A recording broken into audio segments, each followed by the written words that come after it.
Hello, I am Madeline James, and today we are going to be talking about naming languages, a little bit of conlanging, that sort of a thing. And so I want to preface all this before we get into this with, I am definitely not a conlanger. I am not a linguist. I am very, very unfamiliar with all that there is about conlanging in general. However, I reached the point in my writing projects where I really didn't like just pulling from existing names from different places, which is kind of what I've done in the past, is I will pick a country to sort of be a stand-in for one of the places in, the worlds I build and be like, okay, I'm just gonna look at tons of names from those places and use those kind of names to give them distinct styles. And, I don't think this is a bad approach, but when I am doing as much world building as I am, there's a lot more stuff in there that could be a lot more unique that I could do, and also I don't love just stealing from other things when I'm not actually using anything from that culture, if that makes sense. I don't know. I wanted to stop doing it. I wanted to be able to create my own more unique place names. I wanted to be able to build more interesting things than just places, because in a lot of languages, the names of places, those might have parts in it that mean things. Here, we might, I don't even know what they are, but this is something hill, right? This is Green Hill. That's what we call it. And that means it's a hill that's green, or there's a lot of green hills or something, or maybe it's a joke or something, but that means something about the place. If we're looking at the name of a place in another language, if we're just looking at a map, looking at place names, those names might mean something very specific in that language, and if we use it, it could be really weird if we're oh yes, this is, and in the language what you're really saying is this is the rich port, and it's actually a really poor mountain place. That would be really weird and jarring for anyone who's familiar with that language, right? So we're trying to avoid that while also adding that own amount of specificity and depth to our names instead of just random things, right? So that's what I'm trying to do. So I started with, I'm trying to pull up my notes here, but I started with doing a lot of research on conlanging, and there's a couple of really good videos that I really like. There's a few by the guy who created the languages for Game of Thrones, they actually invented the Dothraki language. That guy is awesome, and I've watched a bunch of his videos. I have one of his books. I've gotten a few other books on the Conlanger's Lexicon and a few other things. I'll link them below. And I started doing research, right? This is an example page of some of my research, right? Just a bunch of random stuff. There's just so many different things when it comes to creating a language. It takes a lot of time to create a language. There are so many parts to it. Not only do you have the phonology, but you have okay, what are the rules on conjunctions and determiners and the different verb conjugation paradigms, and there's just so many different things. The grammar, the lexicon itself, it is overwhelmingly vast. And my thought on this is that if I ever need a full language like this, I don't think this is something that I currently feel I could do, or that I have the time to want to put on doing this. I would probably commission a conlanger to build something for me. There are a lot of generators online that if you want something that's you could do that and just have it generated for you and use that. I think those are great too. But this really showed me that this is not what I need, right? I want to build, for the most part, naming languages, which is basically just all the rules surrounding building names for people, places, things, that sort of thing, because my books are going to be in English. And I'm not going to include people talking in other languages. That's not something that I plan on doing, with one exception in my current project, which will be a spell language, but it's going to be very very specific sentence structure, so I don't have to build very much to make it work. But I realized that, I wanted to do that, and I tried doing a lot of the online generators and stuff like that, and it just didn't quite work for me and how my brain was thinking about it and my current level of understanding on how everything works. Alright, so I was editing this video and I realized that for most of the rest of this, right, I am just giving you a tour of my program, talking through things as I go, and I never kind of went through some of the basics of conlanging type things that I think is kind of important going into that, so I'm not an expert. It might be best to find a good intro video to watch before you continue, but I'm going to give you a quick, really brief crash course, given that I'm not an expert, so keep that in mind, but I wrote some notes on sticky notes of what I think you should know before watching the rest of this. So first, a conlang is a constructed language versus a natural language that came about naturally. This is people that are, making conlang. So Dothraki is a conlang. Elvish, Tolkien's Elvish, that's a conlang. So it is a very complicated process. It involves a lot of steps. If you know much about language, it's a lot. But your first step normally is to decide on the sounds you're going to have. And this is typically based on IPA, the International Phonetic Alphabet. And I'm going to put a graphic up here of that so you can see how crazy it looks. I have a lot of trouble with the symbols. And for the most part, I did not use IPA. I probably could have figured it out, but I started with English letters and sounds because that's what I'm writing. And the way you pronounce sounds and then choosing the letters for the sounds is just, it's not a step that's necessary for what I'm doing to create naming languages and basically just a written language. Like, it doesn't really matter for what I'm doing. So I'm not using IPA at all. And so the things that you should be familiar with here, though, are, you should already know vowels and consonants, right? Vowels, A, E, I, O, U, and sometimes Y, I think. And then consonants, the other letters. And those have a lot of subcategories, as you can see here. Those are typically based off the manner and place of articulation, if that makes sense. So like where in your mouth you're making the sound.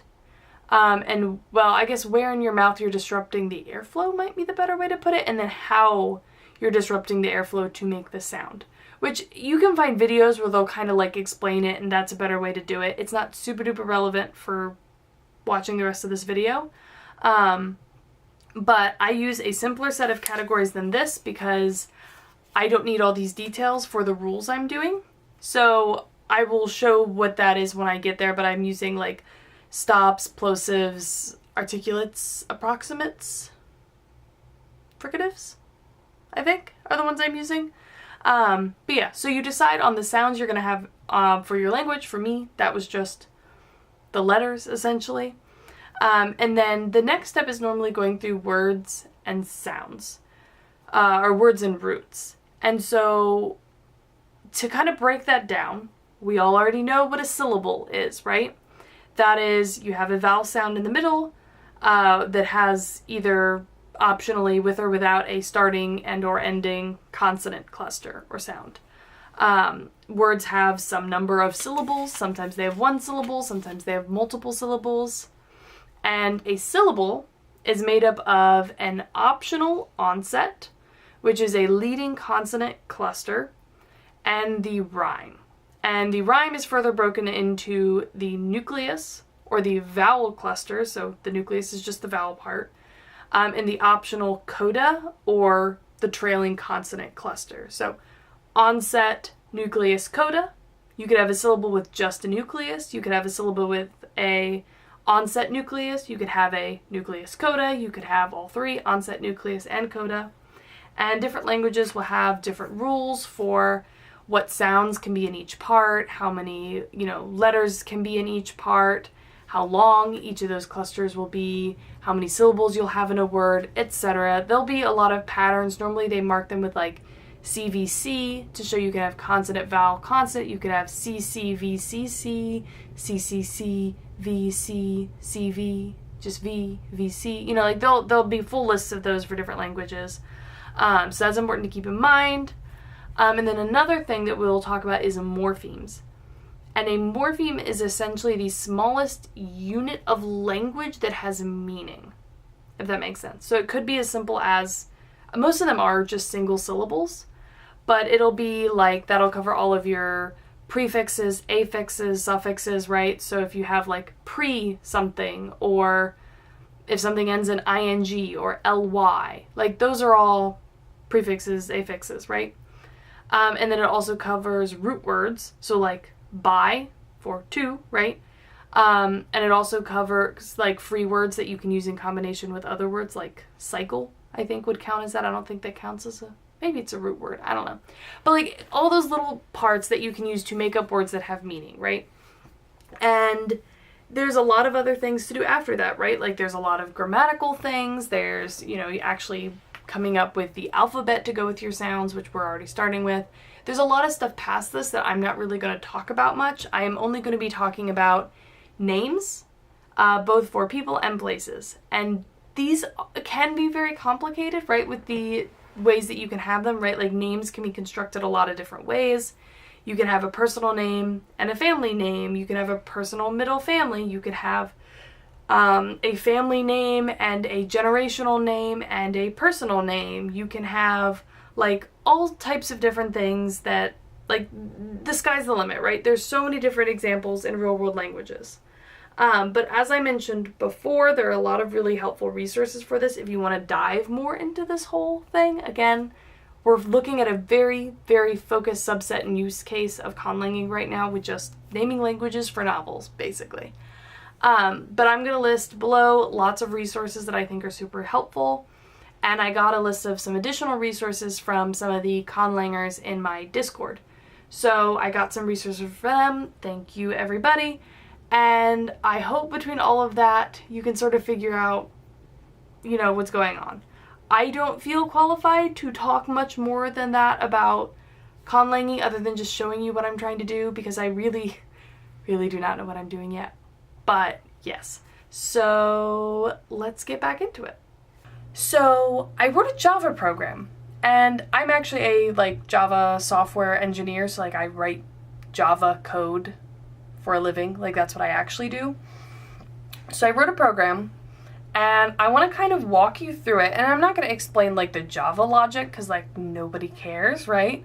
But I'll kind of explain what I'm doing and how I'm structuring this, and sort of show it to you, and then we can try and build some more naming languages here that I need for my book. But I'm not currently planning on making this available if people wanted to use it, just because it's a Java program, and I don't know how many of you are Java programmers, but this is basically not useful for you at all if you're not a Java programmer. Most of the unique parts of it require you to custom code them, because I'm not making this for people to be able to do by themselves, right? I don't even know how you would do that. I don't know. I mean, I'm sure there are ways to do it, but it's not going to work for what I'm trying to do here. So I'm going to show it to you, and I don't know. I don't know how useful this will be for people other than just showing you what parts of it I'm building, and maybe if you were trying to build one, you could, follow through those similar steps and stages to do it yourself. Maybe, could be helpful. But yeah, let me pull this up and start screen recording so I can show you what I have here. Okay. So this is IntelliJ. This is the tool that I, develop my program in, and it's just called Conlang. That's what I called it, even though it's not a full Conlang. But let's see here. So I had to define a lot of stuff, and this is all, again, this is to be specifically used by this program. This is not, you shouldn't take notes on this as in this is how these things work. And if you are a conlanger and you are familiar with all this stuff, you'll be like, that's not really how that works, but it's the way I have it set up for the program, / maybe I'm just don't know what I'm doing. Both are probably accurate. But so the first thing that I see in a lot of this stuff where you start with building a language is phonetics. And so I defined a letter. And a letter is basically it has a sound.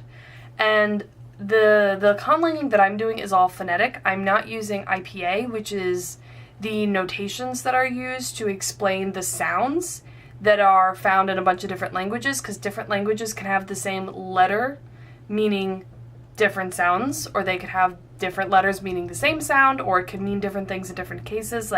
Normally in conlanging, you start with creating, your phonetic alphabet or, you know, all the IPA sounds that you want, and then eventually you'll translate those into actual letters, like what the actual alphabet is of your language.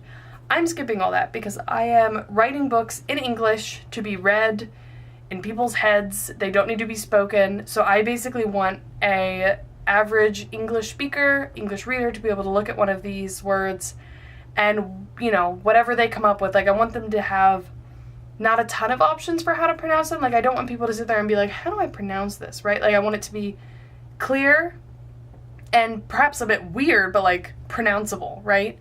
And, you know, whatever they pronounce in their head is correct. Like, I don't care about any of that other stuff because I don't have control over that. I don't personally find pronunciation guides in books to be useful. That doesn't work for my brain, so I'm not doing it in my books, is sort of the vibe, right? Like, I struggle with that a lot. So, I defined you have a letter. And then there are two types of letters. You have consonants, which don't look at all this stuff yet. It's going to be confusing. But essentially, there's a consonant, and this consonant will have a type. And the types I defined are mainly plosives, nasals, fricatives, and approximants. And I know this isn't a full list. There's tons of different types. There's more variations in here, like whether it's voiced or unvoiced. Like all of that, I don't care, personally, for this, right? That's too much. I don't care about that. And then I defined something that I called SSS, which is basically just so that I could define rules around the letter S, because the letter S I found is really weird, and by putting it in just the fricatives, I couldn't create the types of rules that I want. But I sort of created all these types, and there is in syllables, there is a ordering of which order these types of consonants can be in at different sides of the vowel. It's like a hierarchy, I guess, where like you can have this followed by this, followed by this, followed by this, and it like affects that ordering. And I'm mostly stealing that from English because, again, I want these to be pronounceable and be reasonably sounded out by English speakers, right? So I'm mostly stealing that ordering from English, but that's why these types matter. It tells you what ordering these different consonants can be in. And then I have vowels, which is literally just the sound, very simple. I then defined all my phonemes, which realistically, these are really just letters, but some of them are like multiple letters, right? Because they sort of represent a single sound in English. But so I have all my vowels, right? And then, oh, here's the order. So plosive, affricate, fricative, nasal, approximate, vowel. That's sort of like the order, and then it's the opposite on the other side of the vowel. And that was sort of a reminder for me, but I built up, and you don't need to understand this or be able to read this at all. But essentially all this is all the different options, and then the rules. So like that's the letter, the sound, right? It's a plosive. And then I basically have a bunch of fields that define the validation, and this is base validation. Like this is what I think is required in order to make this like English readable. This is not as strict as English, and in some cases it is stricter than English because it's things that are allowed in English that I think are confusing, and you know, so mostly the only ones I have here are letters this can't follow in the coda, things they can't follow in the onset, that sort of a thing. So like a P, I have it listed here that it can't follow this full list of, let's scroll down, yeah, sounds. So like you can't have FP, so like AFP or AVP, you know, like it's things that are hard to sound out. Like I sat here and tried to sound all of these out, and these are the ones that I was like, no. So I did this for every single letter, and for some of these it's a class. So this is types it can't follow in the onset, so SG, so sk, and then like a vowel, so like sgong, you can't have. And that's why I created SS separately, because other fricatives make sense here, right? If that makes sense. I added a glottal stop, because that's fun. And then again, I just defined all of these different rules, all the different like ways I wanted to define them. And the way I did this sort of was I just sat and was like, okay, like I started randomly generating words, and I was like, ooh, this is weird, and then I wrote it into this part to make that not happen, right? And then this is all just notes that I have that are not actually used, but yes, so these are all my phonemes, whether they be vowels or consonants. So that's essentially this whole phonetic section, right? And again, this is all just like defining what these things are and how they can relate to each other just to be like pronounceable, like standard, easily pronounceable. So then I have defined languages. And so this is it's an abstract class, which essentially means it's like, think of this as like the formula or the form that you would fill out when you want to create one of these things. So this is the form for a language. In order to do this, you need to provide a language definition. Let's actually start there. And this is just all the different things you need to know. So which of the SS type consonants are a part of your language? Which plosives are part of your language? Which nasals, which fricatives, which approximants, and which vowels, right? And then this is weights, which this program uses a lot of weighting in terms of random generation. And what this essentially does is it tells you the odds of each thing coming up in random generators. So for the onset, which these are parts of a syllable, right? You have the onset, the nucleus, and the coda. The onset and the coda, wow, there's a typo there, ignore that. But those are all consonants, and your nucleus is a vowel to simplify it, right? So if you have an onset, what are the different lengths and how are they weighted? So I would have, and we'll go back over here. No, we won't. Yeah. But that's like, okay, you're at the beginning of a syllable, you can have either 0, 1, or 2 consonants. And say you want there to be a 50% chance of it having no consonants, a 10% chance of there being 1, and a 40% chance of there being 2. Right? Like that's what I define here. And then I also define the number of syllables, like length weights for a name. So like when generating a name, what are the percentages of getting different numbers of syllables? So then it uses that for a lot of functions, which, you know, you don't need to actually look at any of this, but it uses all of that to be able to provide, you know, that information to other parts of the program when doing generation. And so what this builds, right, is it has that language definition with all those little pieces of the, like, phonetics mostly. I pull in language morphemes, which we'll get to in a bit, and used words.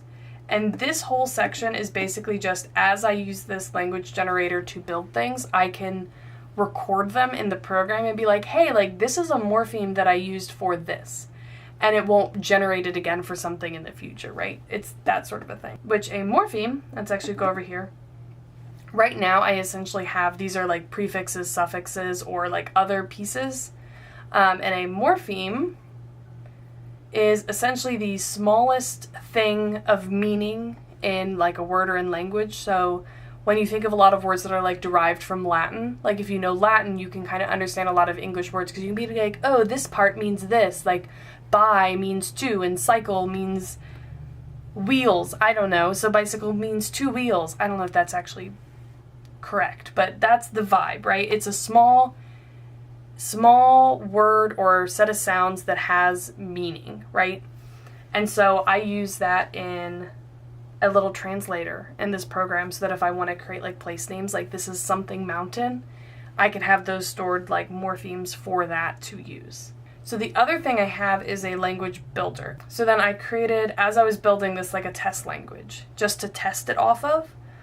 So I defined, you know, these are all the different phonemes, letters, sounds, whatever that I'm allowing for this language for testing the vowels.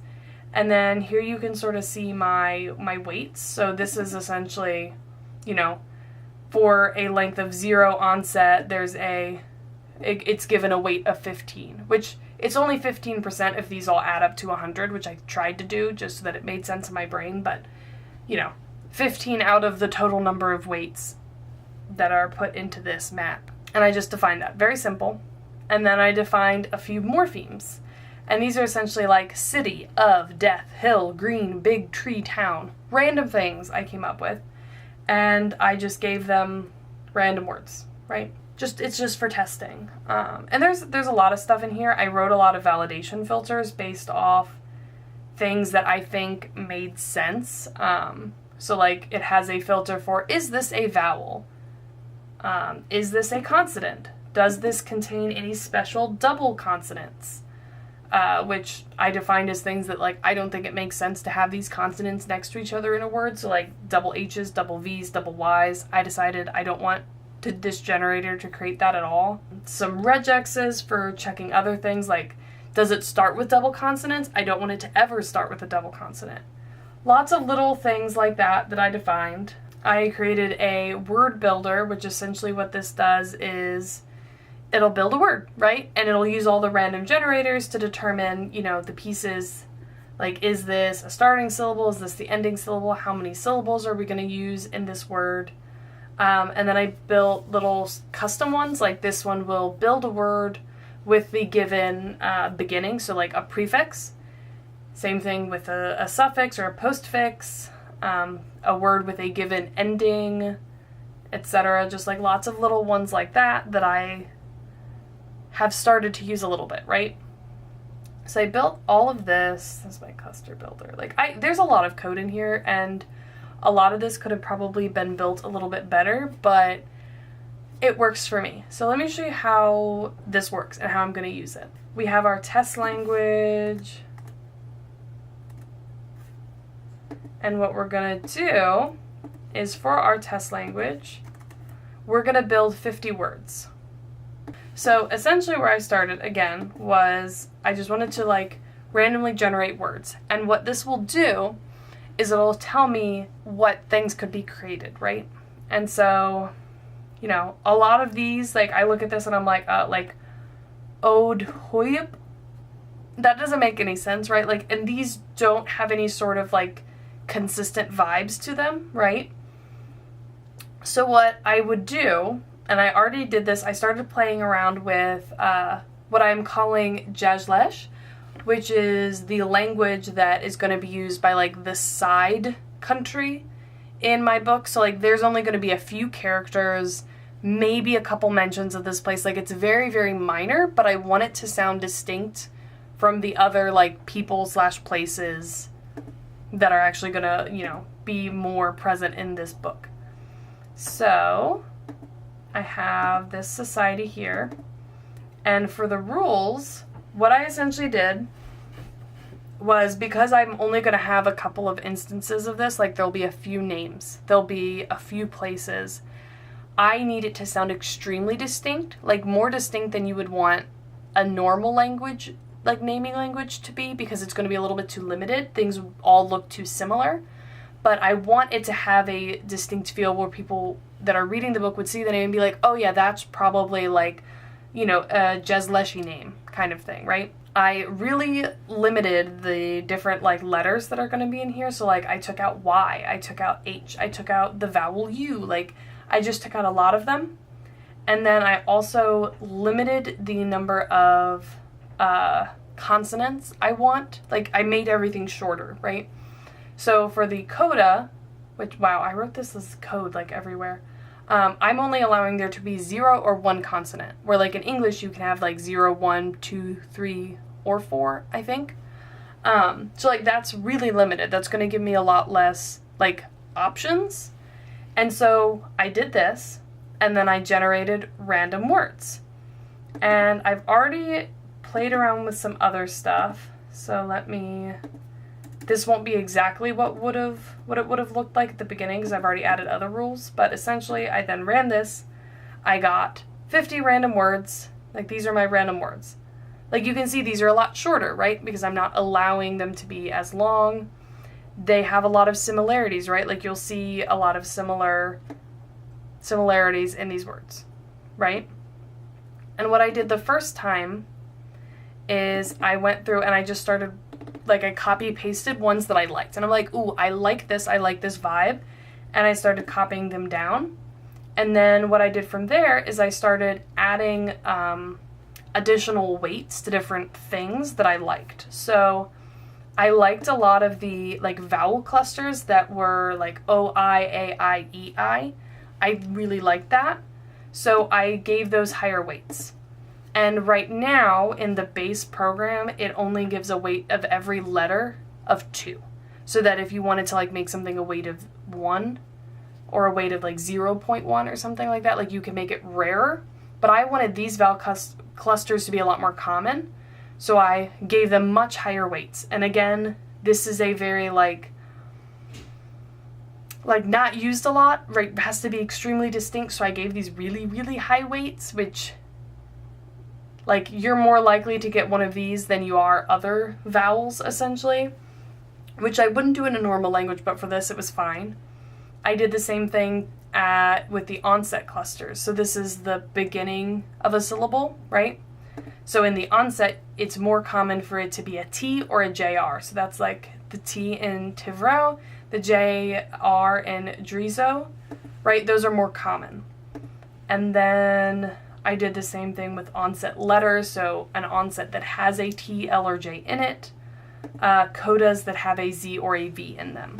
And these are the things that sort of give you a consistent vibe in the nouns that you're generating, just because like these are patterns that will be distinct and noticeable. And even if you have a lot of rules, there's still so many potential combinations, and then having certain things be a lot more common and rare will give it, you know, more of a feel. So I did all of that, and that was included in all the words you saw generated, how they were just, like, they had more of a vibe to them. So I did that, and then what I did was I took one I liked, which was Jazlesh. I decided that was my language, and I decided that Jazlem was going to be, like, the name of this larger region that all shares that language, so that's Jazlem. And then I had to start thinking about the place names, because this is where it's like, I don't know if I could share this because of how building these rules work, but I'm only going to use this for building place names and people names. That's it. But I want that to be distinct. So places, instead of having this be like, oh, you have hill and blue tree and like all these other morphemes that could be used to build the names of the places, I decided that there's just going to be a suffix based off whether or not this place is in the jungle or not in the jungle, because it's a like mostly jungle dominated area. So I decided that was going to be a significant thing, which means it's a significant cultural thing, like whether or not they are of the jungle and not of the jungle. I don't know exactly what that is, because like again, I'm not building it out that far yet, but that is a thing of significance. So I took 2 of the random words that I liked, which, wait, no, they were already right there. Right, was these 2. These are, these are 2 randomly generated words that I really liked, right? Ladmere and Tivraise. Ladmere and Tivraise. I liked the sound of that. I liked that vibe. I wanted to keep that vibe. So I decided that the ends of that, which is Murray and Raise, yeah. Those are suffixes that mean of the jungle and not of the jungle. So I defined those, and I defined them as morphemes. So, you know, this suffix means of the jungle, and this one means not of the jungle. And this is mostly just so that I can remember when I'm using this. But then I wrote these 2 methods here, which are basically just build a name for a place that is of the jungle, and then build one that is not of the jungle. And all that does is it builds a word with the ending of the jungle suffix and not of the jungle suffix, right? Very simple. Again, because I'm not going to have a lot of this, I don't really plan on writing a story ever in this place, and if I did, I could add more nuance. But it's also a relatively small area, so this is fine. So I did that for my place names. And as I like run this a lot, because essentially what I want to be able to do is just run it a ton of times and be like, oh, I like this one, I like this one, I like this one. I can put it on the map. I can make lists in the library of like the ones I like. And then if I want to go in and use it, I just have to pull that file up, pick one I like, and then like add a comment like saying what I'm using it for, or that I'm using it in general. The other thing I needed was how I'm going to build people names. And I have a bunch of notes that I've been taking on various languages, not like tons of notes, but essentially like there are a lot of different ways that place or people names have like how you can make them, right? Like some of them are gendered, right? We'll have different endings based on, you know, the gender of the person who does it. And that could be, you know, a binary gendered system. It could be a, you know, more complex one. It could be something that's maybe not gender-based. Maybe it's age-based. Like you have a different ending on your name depending on how old you are, which would be really interesting for sharing the same name in a family because, you know, at each stage, you know, your parents and your grandparents, if they have that same name, they'd have a different, you know, prefix or postfix or something to the name to indicate their age. Like anything like that. You know, like you can have tons of things like that. You could just have endings that are more common. You can have different rules for names, like, oh, they have to start in a consonant or they have to start in a vowel, or, you know, just whatever rules you're going to have to make it distinctly a name versus a different type of noun or different type of word in general. And then for surnames, and, you know, some languages don't have surnames. Some of them have like complex things. Sometimes the surname is before the first name. Sometimes it's after. Like they could stand for like, you know, where they're from. What profession do they have? Like baker as a last name means you probably come from a family of bakers, like way up the line of, you know. So that's really specific to how you want to structure the language. Like that's, other than choosing the phonetics, that's the most like conlangy part of this whole thing. So for Jazlesh, what I decided I wanted to do, which that's this file, was I decided it was going to be gendered, the names, just because I feel like that gives me the least options and is the most like, that would be the easiest to pick up on the patterns, right, for a reader. So I basically picked 4 postfixes, and I have different endings based off whether or not it's following like a vowel or a consonant. So if, you know, the last character is a vowel, it'll be lo. If it's a consonant, it'll be elo. And then a different one for females. And then essentially I just, you know, use that in my generators for, okay, I can call this method as like build a male name, build a female name, and they'll have this distinct pattern. And again, these are all really like, really restrictive, but again, I'm only using this a little bit. So if I did ever need to expand this out, I could add a lot more options and it would still work. But so I have that. And then I decided for the surname, what I'm going to do is build surname. It's going to incorporate where they're from, right? Because I decided that that was a big cultural thing, whether or not they were of the jungle and not of the jungle. So I figured that would be an important part of, you know, where they're from. So it'll have, the names will be whatever their first name is, and then the place they are from minus the suffix, and then the family name.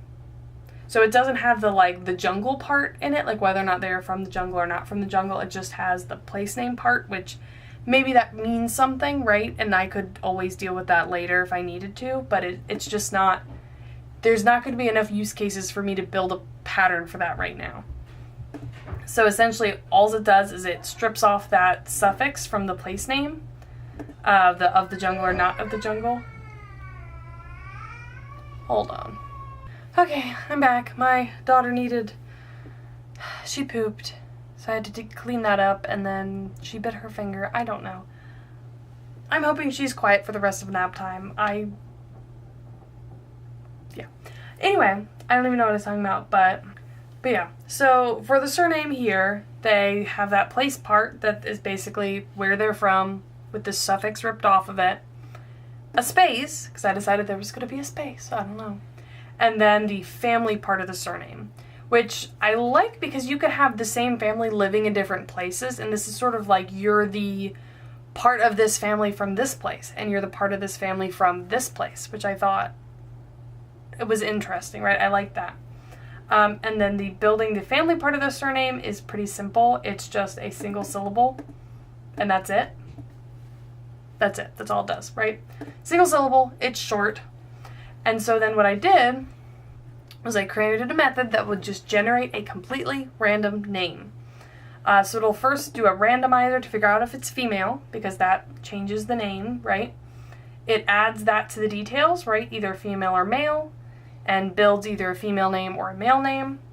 It determines randomly, are they from the jungle or not from the jungle? Builds the relevant place name, stores that in the details, generates a place name of the jungle or not of the jungle, and then it will build a surname, again, randomly using that randomly generated place name. So you'll get all the details that are relevant for like that randomly generated thing. The first name, a space, and then the surname, which is the like place part, and then the family part.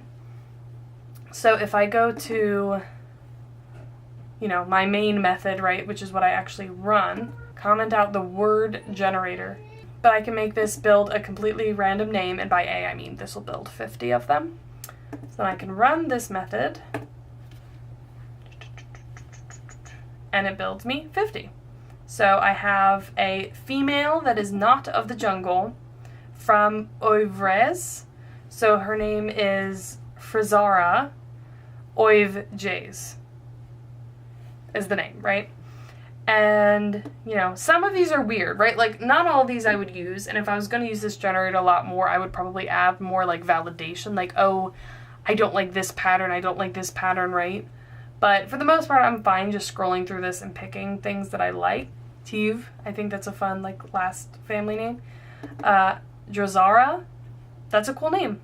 Manara, cool name. A lot of Ozara, like, they have... Like, right, these are all very similar. Like, Ozara, Manara, Drazara, like, those are all very similar. Fira? Livavilo? Like, some of these are kind of weird, right? But they're fun, and so I can pick ones that I think work. And, that gives me a place that this is built. It gives me a family name. It gives me a person name, right? And so anytime I need to name a character like that, I can just run this generate a bunch and find ones that I like, and then I can go into my library and store them here, right? So I know these are going to be 2 place names. I don't know where they're going to be, right? Like, I haven't used them for anything, but I know they're place names and I like them. So as I decide I like things, I'll stick them in here, and then that won't get randomly generated for something else. So that's kind of what I've been doing, and I can store my family names here and just, anything that I like.